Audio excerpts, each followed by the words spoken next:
السلام علیکم ورحمۃ اللہ وبرکاتہ۔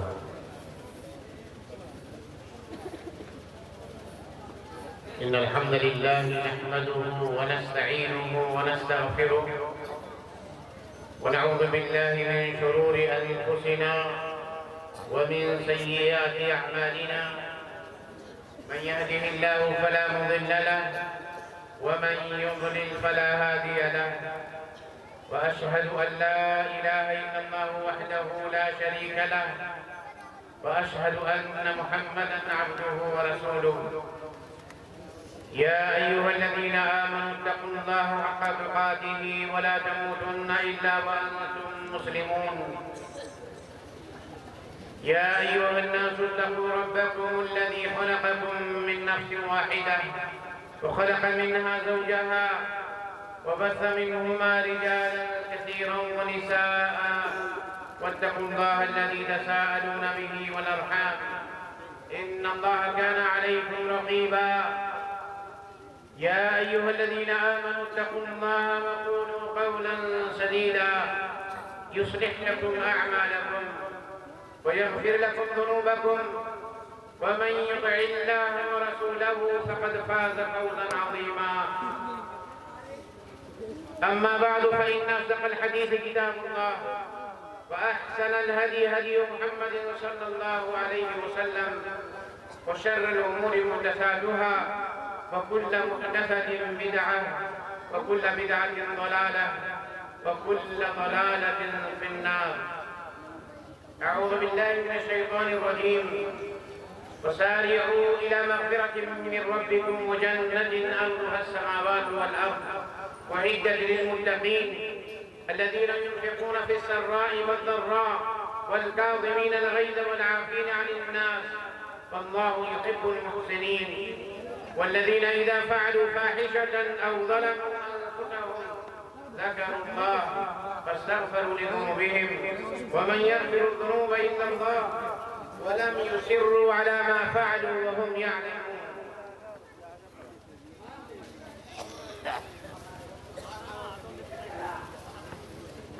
معزز صدر جلسہ، علماء کرام، دینی ملی بھائیوں، بزرگوں، نوجوان ساتھیوں، عزیز بچوں، پیاری مائیں اور بہنوں،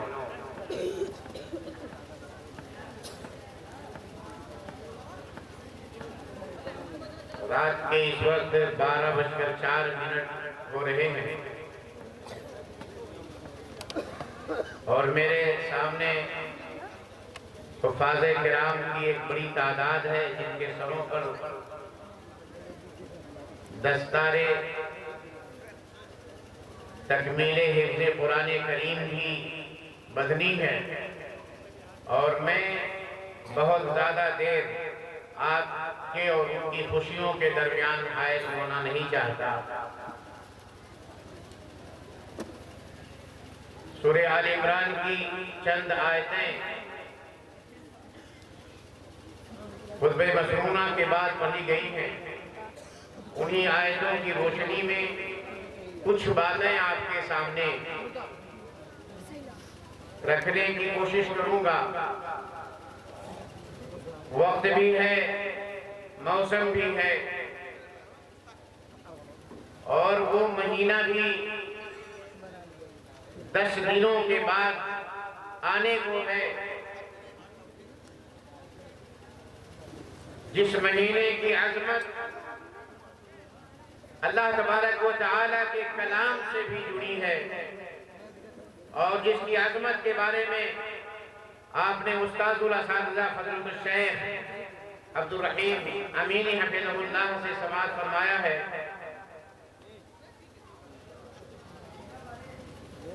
میرے بھائیوں، اس لیے ضرورت یہ ہے کہ جب یہ فضیلت والے ایام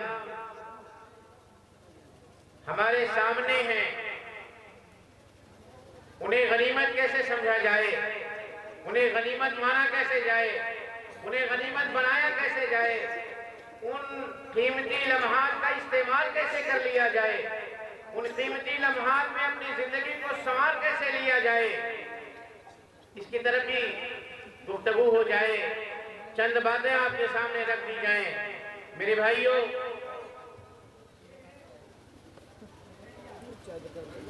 منظر بھوپالی نے اپنی ایک غزل میں کہا تھا، بے عمل کو دنیا میں راحتیں نہیں ملتی، دوستوں دعاؤں سے جنتیں نہیں ملتی۔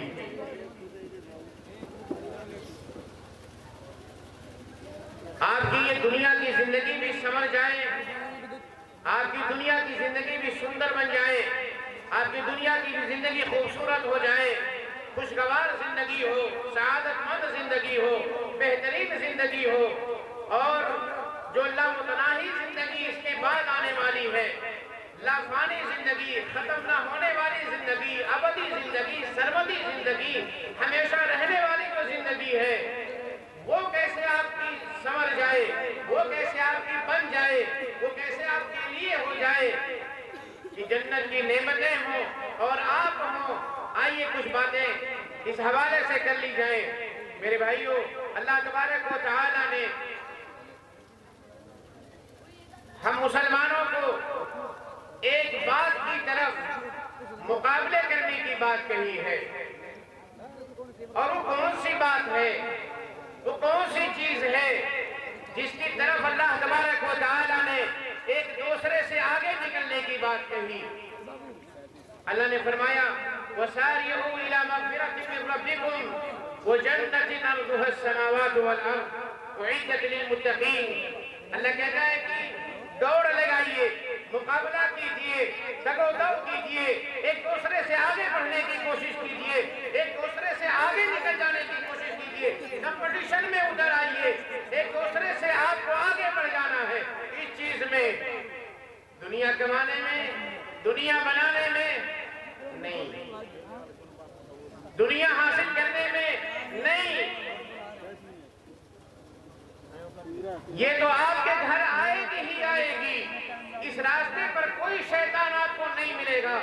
آپ کی دنیا سنوارنے کے لیے، آپ کی دنیا سنوارنے کے راستے میں، آپ کی دنیا بنانے کے راستے میں کوئی شیطان آگے آنے والا نہیں ہے کہ آپ کو یہ کہے شیطان آ کر کے کہ نہیں، حرام کاریاں یہ مت کیجئے گا، حرام طریقے یہ مت اپنائیے گا، یا حرام کمائی کے راستوں پر مت چلیے گا، تاکہ آپ کی دنیا بن جائے گی۔ کہیں وہ روکنے کے لیے آپ کو نہیں آئے گا۔ اگر آئے گا تو کس بات پر، کس راستے پر شیطان کھڑا ہوگا؟ جب اللہ تبارک و تعالیٰ کے گھر کا منادی آپ کو اپنی اللہ تعالیٰ کی عبادت کی طرف بلا رہا ہوگا، تب شیطان ایک تاجر سے کہے گا، کہاں جا رہے ہو؟ سامنے کسٹمر کھڑا ہے، آپ کی روزی آپ کے دروازے پر ہے، کہاں چھوڑے جا رہے ہو؟ یہاں شیطان آپ کو فقر و فاقہ کی، غربت و افلاس کی، محتاجی کی، فقیری کا ڈر آپ کے دل کے اندر شیطان ڈالے گا کہ یہ راستے چھوڑ کے جانے والے نہیں ہیں، یہ دکانیں چھوڑ کے جانا نہیں ہے،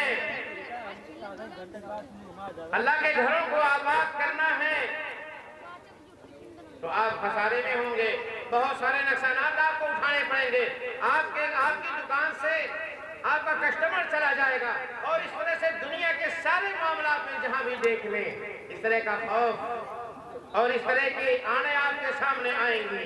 اللہ کہتا ہے کہ ان سارے حواجز کو توڑیں اور آگے نکلیں۔ دوسری آیت میں اللہ تبارک و تعالیٰ نے کہا، سابقوا الی مغفرۃ من ربکم، مقابلہ کیجئے، کمپٹیشن کیجئے، ریس میں اتریے، مقابلہ کیجئے۔ اس بات میں ہر اس کام کے کرنے میں، ہر اس عمل کے کرنے میں، جس عمل کے کرنے سے اللہ رب العالمین کی رضا مل جائے، جس عمل کے کرنے میں اللہ کی خوشنودی مل جائے، جس عمل کے کرنے سے اللہ راضی ہو جائے، جس عمل کے کرنے سے اللہ رب العالمین کی جنت نصیب ہو جائے، تو کہا وَسَارِعُوا إِلَى مَغْفِرَةٍ مِّن رَّبِّكُمْ وَجَنَّةٍ عَرْضُهَا السَّمَاوَاتُ وَالْأَرْضُ۔ تو اس کام کے کرنے میں، ان تمام اعمال کے کرنے میں جو اللہ تبارک و تعالیٰ کے مغفرت کی موجب ہوں، جن اعمال کے کرنے کے بعد اللہ تبارک و تعالیٰ کی رضا کے نصیب میں ہو جائے، اعمال کے کرنے میں ایک دوسرے سے آگے بڑھنے کی کوشش کیجیے، ایک دوسرے سے آگے نکلنے کی کوشش کیجیے۔ اگر کوئی شخص ہے کہ رمضان مبارک کا مہینہ آپ کے سامنے ہے اور وہ شہر قرآن بھی ہے، کوئی ایک بار ختم کرتا ہے تو آپ کے دل میں طلب کیا ہونی چاہیے کہ ہم اس سے زیادہ ختم کریں گے۔ ختم قرآن کا جذبہ آپ کے اندر اس سے زیادہ ہو جانا چاہیے، نوافل کی ادائیگی کا جذبہ اس سے زیادہ ہو جانا چاہیے۔ فرائض تو سب کو برابر کرنے ہی کرنے ہیں، وہ تو الزامی ہے۔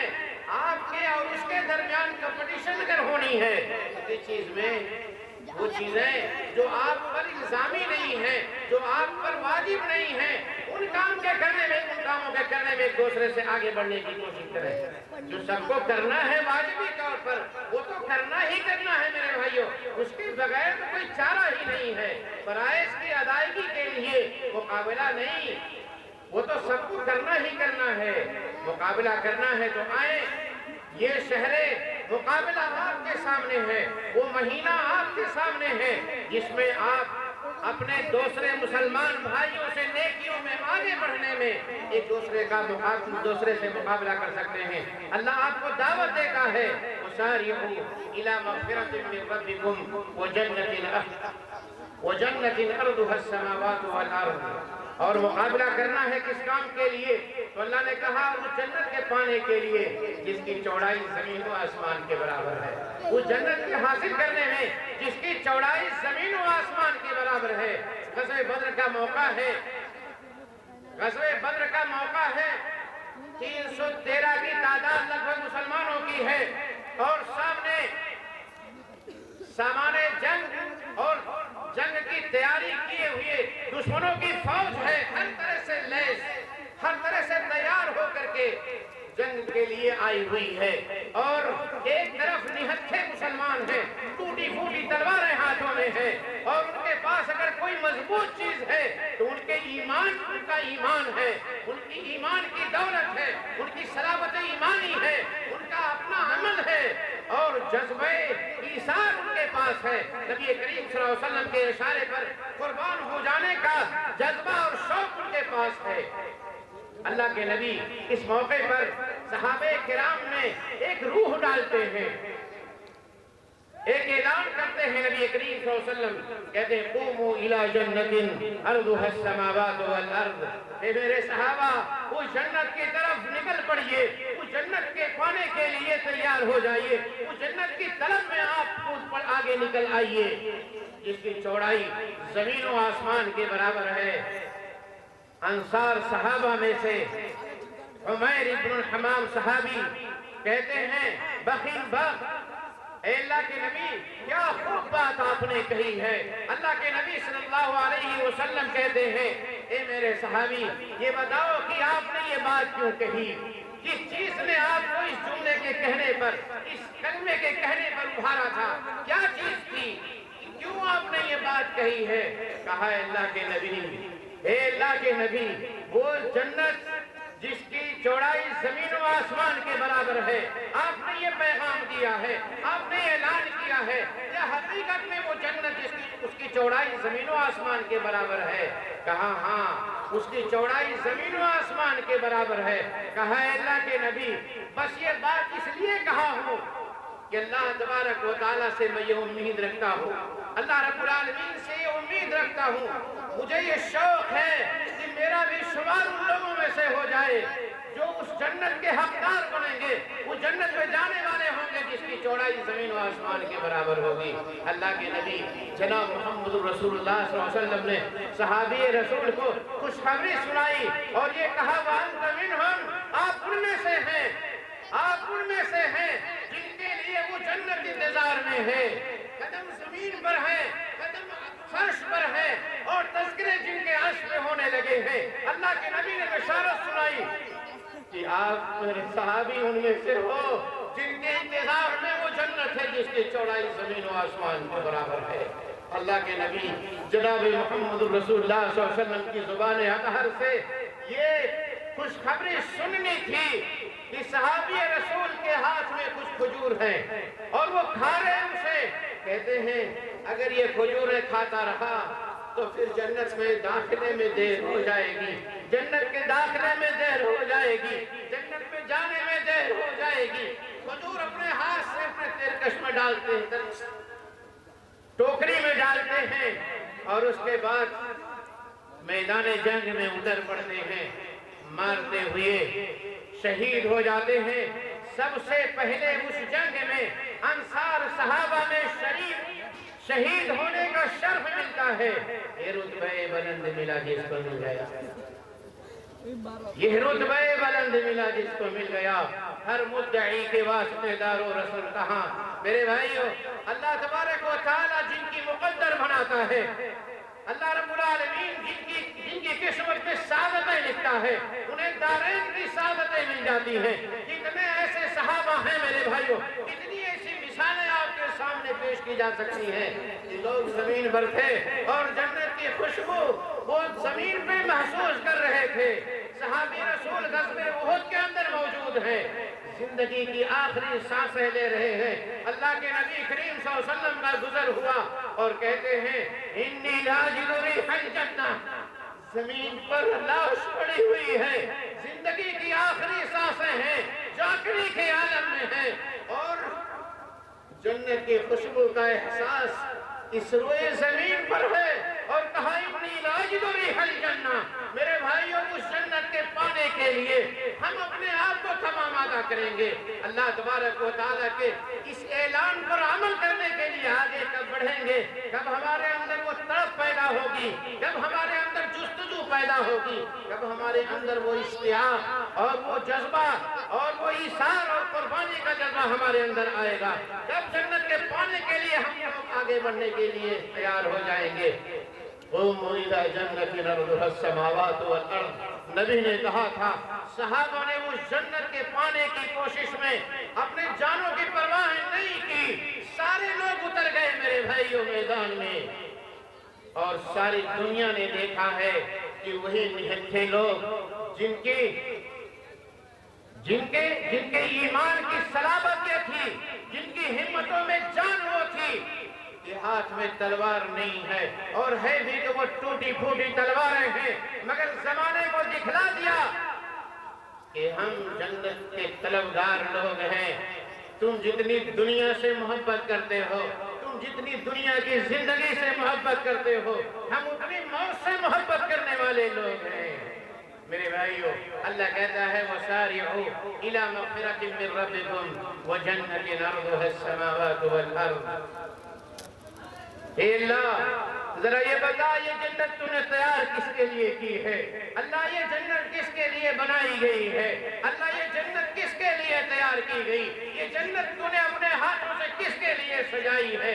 اللہ جواب دیتا ہے وَعِدَّتْ لِلْمُتَّقِينَ، پرہیزگاروں کے لیے تیار کی گئی۔ جو لوگ اپنی زندگی میں بریک وہاں لگاتے ہیں جہاں خالق کائنات کہتا ہے، جو اپنی زندگی کی گاڑی اللہ تبارک و تعالیٰ کے اشارے پہ بڑھاتے ہیں، جو کتاب و سنت کے مطابق زندگی جیتے ہیں، جو نبی کریم صلی اللہ علیہ وسلم کے منہج، صحابہ کرام کے منہج، اسلاف کے منہج پر اپنی زندگی جیتے ہیں، ان کے لیے تیار کی گئی ہے جنت۔ جو اللہ تبارک و تعالیٰ کے منہیات سے اپنے آپ کو روک لیتے ہیں، اس کی حرام کردہ چیزوں سے اپنے آپ کو روک لیتے ہیں۔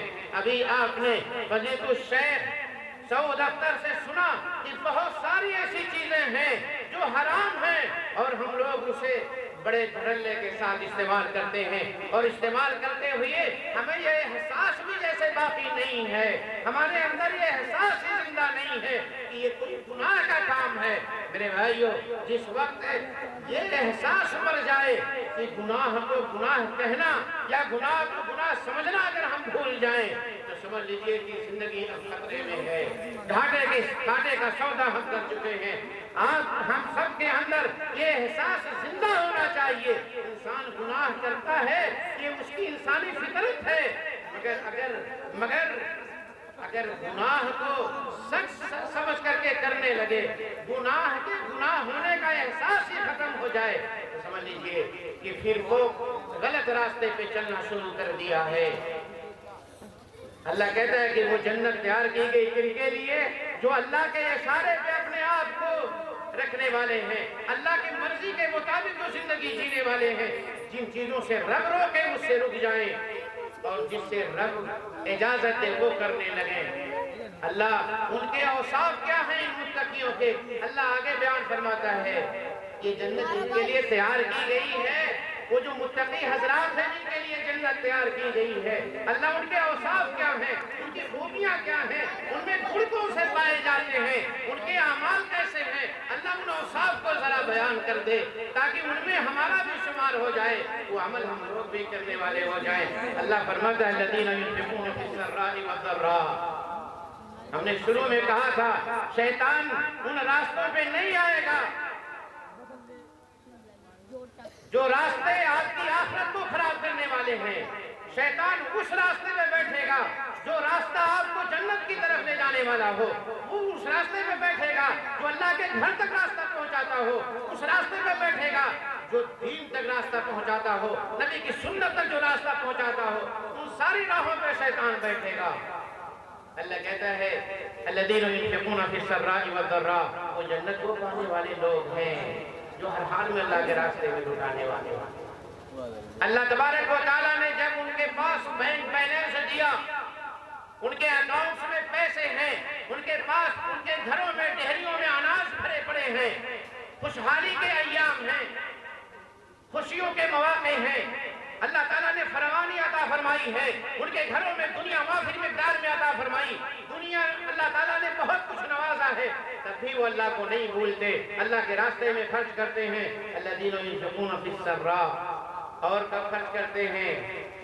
جب جیب خالی ہے، ہاتھ ڈالتے ہیں تو چند کوڑیاں نکلتی ہیں، تب بھی انہیں فقر کا ڈر نہیں ہوتا ہے، تب بھی وہ یہ نہیں سوچتے اسے اللہ کے راستے میں لٹا دینے کے بعد ہمارے پاس بچے گا کیا، بلکہ تنگی کے ایام میں بھی، تنگ دستی کے ایام میں بھی، پریشانی کے ایام میں بھی، جب ان کے پاس بہت کچھ نہیں ہوتا ہے تب بھی اللہ کے راستے میں لٹانے والے ہوتے ہیں۔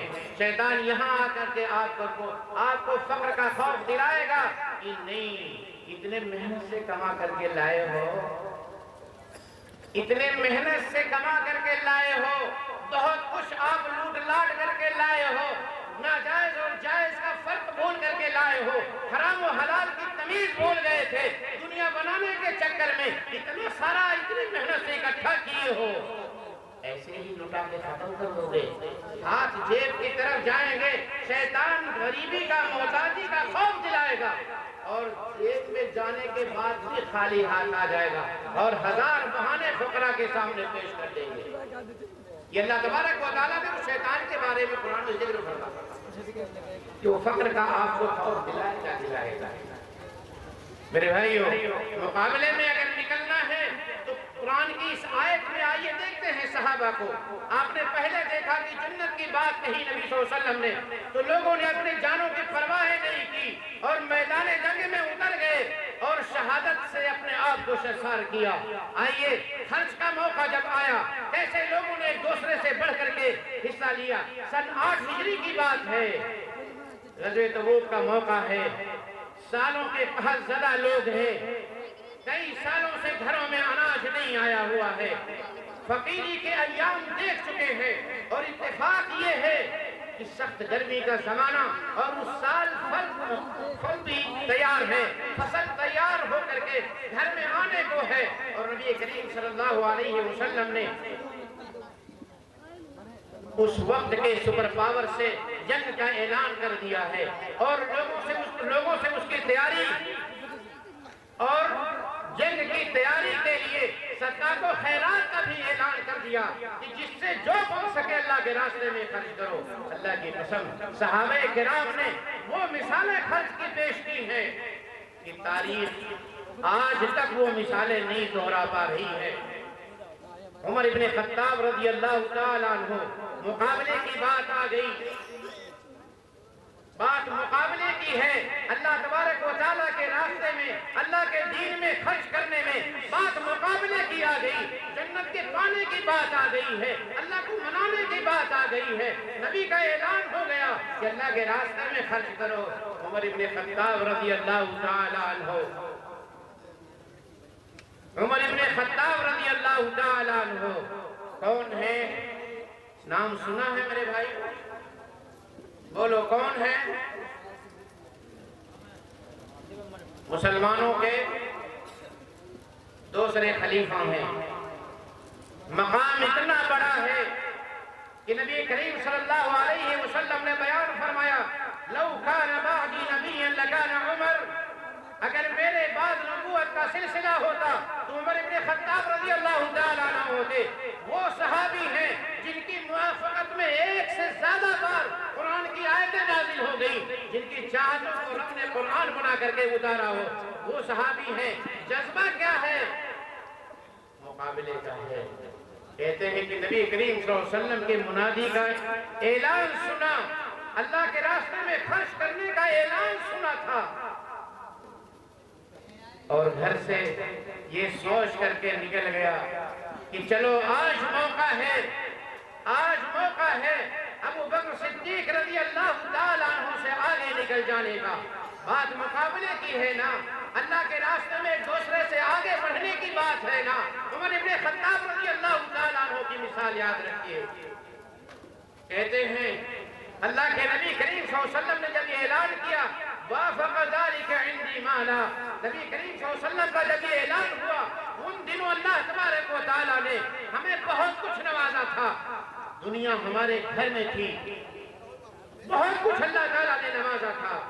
ہوا یہ کہ اپنے گھر سے بہت کچھ لے کر کے نبی کریم صلی اللہ علیہ وسلم کی خدمت میں پہنچ جاتے ہیں۔ رسول اللہ صلی اللہ علیہ وسلم نے مال کی کثرت دیکھ کر کے سوال کر لیا اور کہا اے عمر ماذا بقیت لأہلک، اے عمر ذرا یہ بتاؤ گھر والوں کے لیے کیا چھوڑ کے آئے ہو؟ اتنا سارا مال لے کے آئے ہو، کہیں ایسا تو نہیں گھر خالی کر دیا آپ نے؟ کیا چھوڑ کر کے گھر والوں کے لیے آئے ہو؟ قال مثلہ، کہا اللہ کے نبی جتنا آپ کے قدموں میں ہے اتنا اپنے گھر والوں کے لیے چھوڑ کے آیا ہوں۔ اور ادھر رفیق غار نبی کریم صلی اللہ علیہ وسلم پر سب سے پہلے ایمان لانے والا شخص، بلا تردد کلمہ پڑھنے والا ابو بکر صدیق رضی اللہ تعالیٰ عنہ، جن کی منقبت میں نبی کریم صلی اللہ علیہ وسلم نے فرمایا کہ اگر ان کے ایمان کو ساری امت کے ایمان سے تول دیا جائے تو ان کا ایمان بھاری ہو جائے گا۔ میرے بھائیوں، ان سے بھی سوال کر لیا کہ اے میرے یار ذرا یہ بتاؤ کہ آپ کیا یہاں لائے ہو، کیا چھوڑ کر کے آئے ہو؟ ابو بکر صدیق رضی اللہ تعالیٰ عنہ نے کہا اللہ کے نبی جتنا لایا ہوں، جتنا گھر پر تھا وہ سارا آپ کے قدموں میں ہے، اللہ اور اس کے رسول کی محبت گھر چھوڑ کے آیا ہوں، اللہ اور اس کے رسول کی محبت گھر چھوڑ کر کے آیا ہوں، جو کچھ تھا اللہ کے رسول آپ کے قدموں میں ہے۔ میرے بھائیوں، مقابلہ اس کو کہا جاتا ہے۔ ادھر داماد رسول صلی اللہ علیہ وسلم، ادھر داماد رسول کے کانوں میں نبی کریم صلی اللہ علیہ وسلم کے منادی کی آواز پہنچ گئی۔ عثمان ذوالنورین، عثمان غنی کے کانوں میں آواز پہنچ گئی کہ آج نبی کریم صلی اللہ علیہ وسلم نے اللہ کے راستے میں خرچ کرنے کا اعلان کر دیا ہے۔ 200 اونٹ تجارتی ساز و سامان کے ساتھ ملک شام کو جانے کے لیے تیار ہیں۔ نبی کا منادی پہنچتا ہے، اعلان ہوا، سارے لوگوں کو کہا کہ یہ جو ساری سواریاں ہیں، یہ سارے ساز و سامان کے ساتھ ان سارے جانوروں سمیت سارے سامان کو لے کر کے نبی کریم صلی اللہ علیہ وسلم کے دربار میں لے کر کے جاؤ، سارے جانوروں سمیت سارے سامانوں کو اللہ رب العالمین کے راستے میں اسے چھوڑ کر کے آ جاؤ۔ اور یہی نہیں، عثمان غنی رضی اللہ تعالیٰ عنہ نے اس قدر مقابلہ کیا اس جنگ کے اندر کہ جانوروں کی تعداد مورخین نے، سیرت نگاروں نے لکھا کہ 1000 تعداد جانوروں کی ان کے صدقے کی پہنچی، اور 1000 اشرفیاں، کئی کلو سونا بنتے ہیں، کئی کلو سونا بنتے ہیں، نبی کریم صلی اللہ علیہ وسلم کی خدمت میں لائے۔ آپ صلی اللہ علیہ وسلم نے وہ ساری اشرفیاں دیکھی، سونے کے کوئنس دیکھے، سونے کے سکے دیکھے اور اس کی کثرت دیکھی۔ اللہ کے رسول ان سکوں میں ہاتھ ڈالتے اور کہا کہ آج کے بعد میرے عثمان کو کوئی چیز نقصان نہیں پہنچا سکتی۔ میرے بھائیوں، نیکی کمانے کا یہ جذبہ، نیکی کی راہوں میں دوسرے سے آگے نکل جانے کا جذبہ ہم میں کب پیدا ہوگا؟ موقع ہے، اللہ تعالیٰ نے آپ کو توانائی عطا فرمائی ہے، آپ کے بازوؤں میں اب بھی طاقت ہے، آپ کے پاس بھی اللہ تعالیٰ نے بہت کچھ نوازا ہے۔ میرے بھائیوں، اللہ تبارک و تعالیٰ کے یہاں کوانٹیٹی بہت معنی نہیں رکھتی ہے جتنا کوالٹی معنی رکھتی ہے، جتنا کس انداز میں، کس حالت میں آپ نے خرچ کیا ہے وہ معنی رکھتا ہے۔ اللہ تبارک و تعالیٰ آپ کے دل کی کیفیت کو دیکھتا ہے خرچ کرتے وقت۔ اسی لیے نبی نے فرمایا تھا لا تحقرن من المعروف شیئا، کسی نیکی کے کرتے وقت آپ کسی نیکی کو بھی حقیر نہ سمجھا کریں، یہ تو معمولی ہے، یہ تو 10 روپے کی بات ہے، یہ 100 روپے کی بات ہے، 1000 روپے کی بات ہے، اتنے سے کیا ہوگا؟ نہیں، ثواب دینا کام آپ کا نہیں ہے، اللہ کے راستے میں، اس کے میدان میں اترنا آپ کا کام ہے، مقابلے میں اتر جانا آپ کا کام ہے، اور اس کی قبولیت اور اس پہ ثواب، اجر و ثواب یہ اللہ پہ چھوڑ دیجئے میرے بھائیوں۔ اللہ کتنا نوازنے والا ہے، اس چیز کی کمی ہے مولا تیری گلی میں۔ میرے بھائیوں، جب وہ نوازنے پر آتا ہے سمیٹ نہیں سکو گے۔ نبی کریم صلی اللہ علیہ وسلم نے فرمایا تھا کہ ایک شخص کو میں نے دیکھا ہے جنت کے اندر مزے لیتے ہوئے، کروٹیں بدلتے ہوئے۔ کون سے نیکی کی ہے؟ کہا ایک ٹہنی جو راستے میں گزرنے والوں کو تکلیف پہنچا رہی تھی، مسلمانوں کو گزرنے میں تکلیف پہنچا رہی تھی، اس ٹہنی کو کاٹ دیا ہے، اس تکلیف کے چیز کو راستے سے ہٹا دیا۔ رب کو اس کی یاد اتنی کھا گئی کہ اللہ تبارک و تعالیٰ نے اس کے لیے جنت ہی بنا دیا۔ میرے بھائیوں، اس لیے مقابلے میں آئے، اور یہی نہیں، صحابہ کرام کی قطاریں لگ گئی ہیں مقابلے میں آگے بڑھنے کے لیے۔ اس لیے اگلا مہینہ مقابلے کا ہے، غنیمت سمجھو گے نا انشاءاللہ؟ پورا سال گزرا ہے، قرآن نہیں چھوئے ہیں نا ہم؟ پورا سال گزر گیا، قرآن چھوئے نہیں، سنا نہیں سنے۔ میرے بھائیوں، اس سے پہلے کہ اللہ تبارک و تعالی ہمارے زبان کی قوت گویائی چھین لے، کانوں کی سماعتیں چھین لے، پاؤں میں چلنے کی جو طاقت عطا فرمائی ہے اس سے محروم کر دے، جو بہت ساری نعمتیں اللہ تعالیٰ نے صحت و تندرستی کی شکل میں عطا فرمائی ہے، اللہ ان سے محروم کر دے، اس سے پہلے اپنے صحت و تندرستی کے ان ایام کو غنیمت سمجھ لو اور نکلو مقابلے کے لیے، اللہ کو منانے کے لیے، اس کی جنت کو حاصل کرنے کے لیے، اس کو راضی کرنے کے لیے نکلو میدان میں، اور انہی صحابہ کرام کی طرح جن کے ایمان کو رب نے معیار اور پرکھی بنایا ہے ہمارے لیے، ان صحابہ کرام کے نقش قدم پہ چلو۔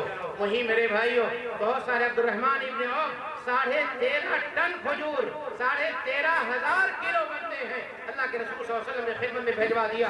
اور وہیں عورتیں بھی، میری مائیں اور بہنیں بیٹھی ہوئی ہیں، آپ کی بھی بات ہو جائے، میری مائیں اور بہنیں، عورتیں بھی اس کام میں پیچھے نہیں تھی، صرف صحابہ کرام ہی نہیں مقابلے میں تھے بلکہ صحابیات بھی آگے تھی۔ نبی کا منادی پہنچتا ہے تو عورتوں نے بھی اپنے پاؤں کے پازیب اور اسی طرح سے اپنے کان کی بالیاں، اپنے زیورات نبی کریم صلی اللہ علیہ وسلم کے ہاتھوں کے کنگن بھیجواتے گئیں جن سے جو بنتا گیا۔ اور وہی کچھ نادار صحابہ جن کے گھروں میں کچھ نہیں ہے، جن کے پاس دنیا بہت کچھ نہیں ہے، جن کے جو فقر و افلاس کے شکار ہیں، جن کے گھروں میں کچھ کھانے پینے کو نہیں ہے، معمولی چیزیں ہیں گھروں میں، 1 کلو 2 کلو ستو لے کر کے نبی کریم صلی اللہ علیہ وسلم کے پاس، ستو سمجھتے ہیں؟